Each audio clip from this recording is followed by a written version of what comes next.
to the iPod.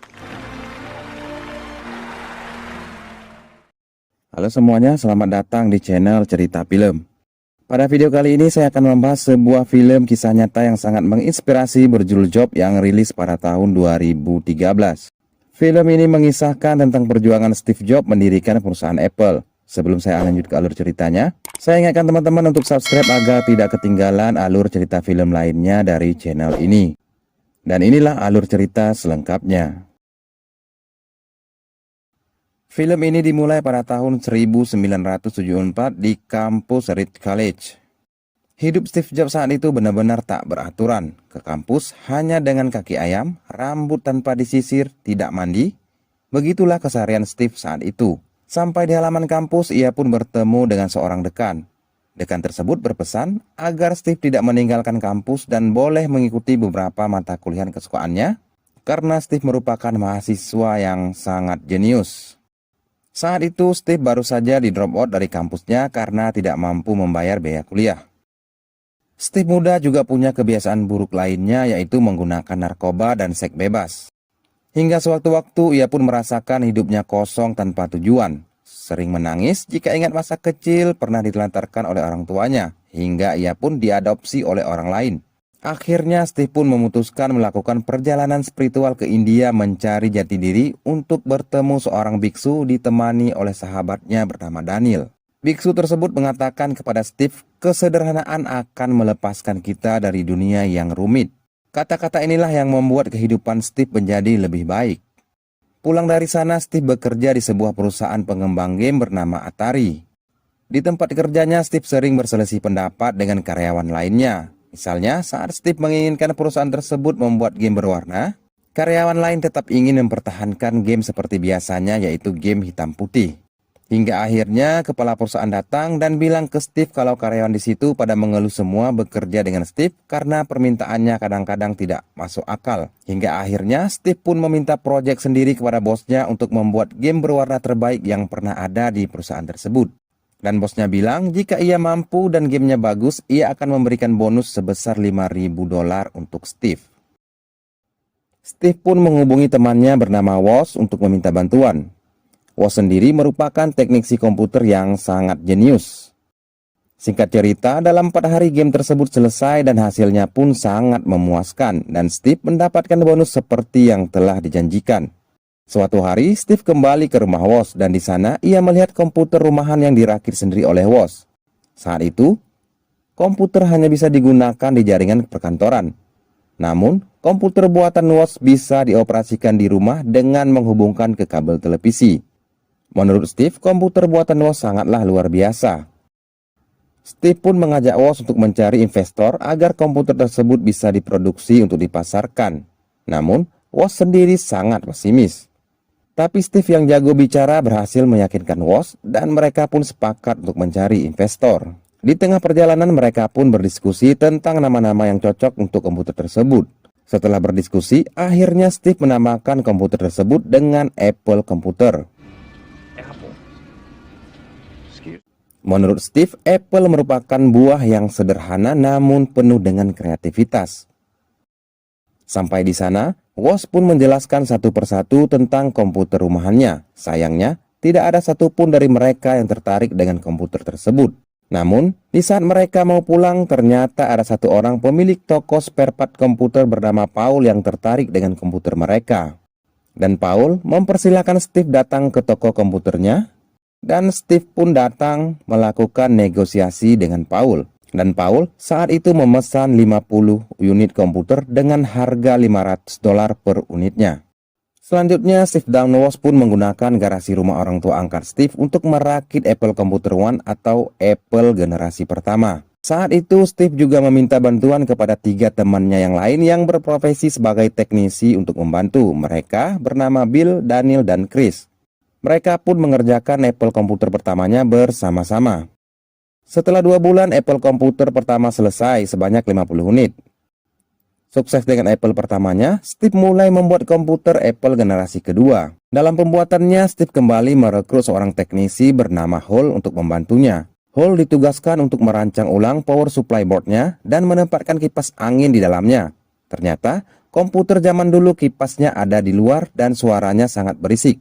Steve benar-benar ingin menciptakan komputer yang revolusioner. Selanjutnya, Steve pun menelpon banyak investor. Namun, sayangnya tidak ada satupun investor yang tertarik dengan Apple komputer mereka. Hingga suatu hari, seseorang yang bernama Mike datang menjumpai Steve. Ia sangat terkejut melihat kantor Apple komputer hanyalah sebuah garasi rumah. Sebenarnya, Mike ini bukanlah investor, melainkan orang yang disuruh Don Valentine untuk bertemu dengan Steve. Dalam pertemuan tersebut, pihak Mike menginvestasikan dananya sebesar 250.000 US dollar di Apple komputer. Saat itu, Mike meminta kepada Steve dan Woz untuk mendaftarkan Apple komputer menjadi perusahaan mereka.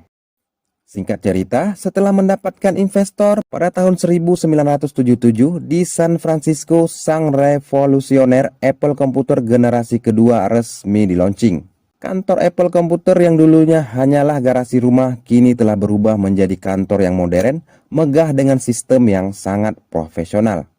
Steve menjadi pemilik dan menjabat sebagai CEO-nya Apple. Menjadi pemilik dan CEO membuat kepribadian Steve saat itu benar-benar berubah. Ia tidak segan-segan untuk memecat karyawannya yang tidak sependapat dengannya. Tidak cuma itu, kepribadian buruk Steve saat itu juga terlihat saat ia tidak memberikan sedikit pun saham Apple kepada teman-temannya yang telah berjuang dari nol untuk Apple, yaitu Chris, Bill, dan Daniel. Sifat Steve benar-benar di luar dugaan setelah menjadi seorang pendiri dan pemimpin perusahaan. Sementara perusahaan Apple komputer terus berkembang dipimpin oleh Steve, dan Apple kini telah menjadi perusahaan terbuka dan sahamnya diperdagangkan di Bursa Efek. Sejak menjadi perusahaan go publik, saham Apple sangat luar biasa diminati. Dalam 1 jam saja, saham Apple bisa terjual sebanyak 4,6 juta lembar. Di tengah kesuksesan Apple, Steve mendapatkan kritikan dari dewan yang dipimpin oleh Arthur. Sebagai perusahaan terbuka, dewan ini dibentuk untuk mengawasi kinerja perusahaan. Selain itu, dewan ini juga bertugas mewakili para pemegang saham dalam mengambil sebuah keputusan. Ketua dewan, Arthur, mengkritik Steve karena terlalu banyak menghabiskan uang untuk proyek pengembangan Lisa komputer. Dan Arthur mengambil langkah tak terduga dengan mengeluarkan Steve dari proyek Lisa komputer. Setelah dikeluarkan dari tim Lisa, Steve pun memilih tidak bekerja dan merenungi kesalahan-kesalahannya selama ini, termasuk sifat buruk kepada teman-teman dan bawahannya. Hingga pada suatu hari, Mike menghubungi Steve meminta untuk kembali bekerja dan memimpin sebuah proyek baru bernama Macintosh. Steve pun kembali ke kantor dengan pribadi yang berbeda dari sebelumnya. Ia pun menjadi lebih ramah kepada bawahan-bawahannya di kantor. Untuk proyek Macintosh, Steve pun merekrut anggota yang menurut Steve punya keahlian di bidang masing-masing, termasuk sahabatnya sendiri bernama Bill, Chris, Hall, dan Woz. Singkat cerita, komputer Macintosh pun selesai dikerjakan. Steve dengan antusias menjanjikan kepada dewan, Macintosh akan menjadi produk yang sangat laku di pasaran. Namun, Steve memiliki satu permintaan kepada dewan di mana ia akan merekrut marketing terbaik saat itu untuk memasarkan Macintosh. Pilihan pun jatuh kepada Mike Sculley, ahli marketing Pepsi. Saat itu, dewan sempat meragukan Steve bisa membawa John Sculley untuk bergabung dengan Apple komputer. Namun, keraguan itu berubah seketika saat Steve benar-benar bisa mendatangkan Sculley untuk bergabung dengan Apple. Pada Januari 1984, Macintosh pun di-launching. Bukannya meledak di pasaran, malahan Macintosh jadi produk gagal yang pernah diproduksi oleh Apple. Penyebabnya saat itu ada dua. Yang pertama, karena dominasi Microsoft-nya Bill Gates. Dan yang kedua, ternyata Sculley diam-diam menaikkan harga jualnya Macintosh di pasaran. Sejak saat itu, Steve dan Sculley pun berselisih paham. Kegagalan Macintosh membuat anggota menggelar sebuah rapat. Ketua Arthur menyalahkan Steve karena kegagalan Macintosh. Namun, Steve mengatakan itu bukanlah salah dirinya, karena ada orang yang secara diam-diam menaikkan harga Macintosh, yaitu John Sculley. Sementara sahabat Steve, Woz, secara tiba-tiba mengundurkan diri dari Apple komputer dengan beberapa alasan. Yang pertama, karena ia sudah tidak menikmati lagi bekerja di Apple. Dan yang kedua, karena selama ini ia jarang dilibatkan oleh Steve dalam beberapa proyek Apple. Sementara Arthur, Sculley, dan Mike melakukan pertemuan rahasia yang tujuannya untuk mengeluarkan Steve dari Apple. Beberapa hari kemudian, rapat eksekutif pun diadakan, di mana anggota dewan menginginkan pemilihan suara antara Steve dan Sculley yang akan menjadi CEO-nya Apple. Saat pemilihan tersebut, tidak ada satupun dari anggota dewan yang memilih Steve, termasuk Mac yang selama ini selalu mendukungnya. Akhirnya, Steve benar-benar ditendang dari perusahaan yang ia bangun sendiri dan Sculley menjadi CEO Apple yang baru. Tentu saja, Steve sangat kecewa dengan keputusan tersebut. Apalagi, John Sculley bekerja di Apple karena Steve yang merekrutnya. Tapi, mau tidak mau ia harus menerima kenyataan pahit tersebut. Beberapa tahun kemudian, tepatnya di tahun 1993, saham Apple semakin anjlok di pasaran.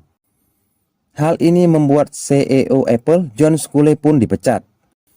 Sementara dewan dan CEO-nya terus diganti dengan harapan Apple kembali mendominasi pasar komputer. Namun, hal tersebut juga tidak pernah terjadi. Sementara Steve mendirikan perusahaannya sendiri bernama NEC yang bergerak di bidang komputer. Berbeda dengan Apple yang sahamnya semakin anjlok, NEC saat itu menjadi perusahaan yang sangat diperhitungkan dan menjadi pesaing baru Apple.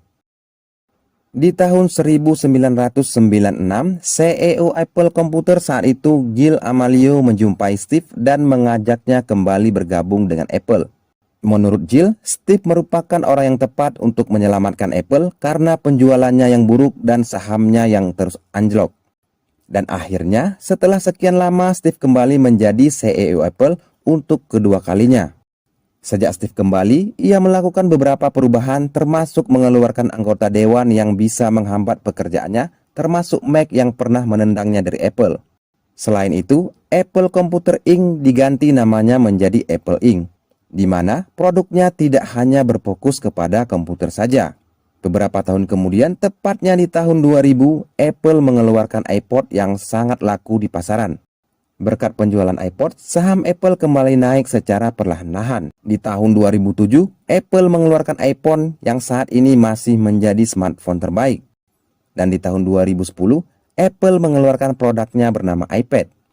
Di tahun 2012, Apple menjadi perusahaan paling bernilai di dunia berkat Steve Jobs. Di akhir film, di sebuah siaran radio, Steve mengingat kembali masa-masa ia dan para teman-temannya mendirikan perusahaan Apple, dan film pun selesai.